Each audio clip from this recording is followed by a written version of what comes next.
Welcome. If you've ever wondered how to update your page bio on Facebook using your PC, you're in the right place. With the latest Facebook update, the process is even easier and more streamlined. Today, I'll walk you through each step so you can refresh your bio and keep your page looking sharp and up to date. Let's get started. First, open your favorite web browser and head over to facebook.com. Make sure you're logged into your account.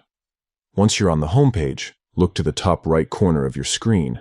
You'll see your profile photo there. Go ahead and click on it. A drop-down menu will appear. From here, select your page. If you manage multiple pages, just choose the one you want to update.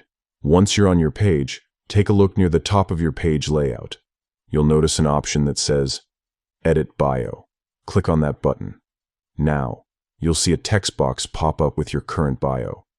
This is where you can make all the changes you want. Maybe you want to add a new achievement, update your business hours, or simply refresh your description to better reflect what your page is all about. Take your time to craft a bio that truly represents you or your brand. Once you're happy with your new bio, look for the Save button, usually located at the bottom of the text box. Click Save, and just like that, your changes will go live instantly. And that's it. Editing your Facebook page bio on PC is quick and simple with the new update. Keeping your bio current helps visitors understand what you or your business is all about, and it's a great way to make a strong first impression. If you found this guide helpful, don't forget to like and subscribe for more easy tech tips. Thanks for watching, and see you in the next video.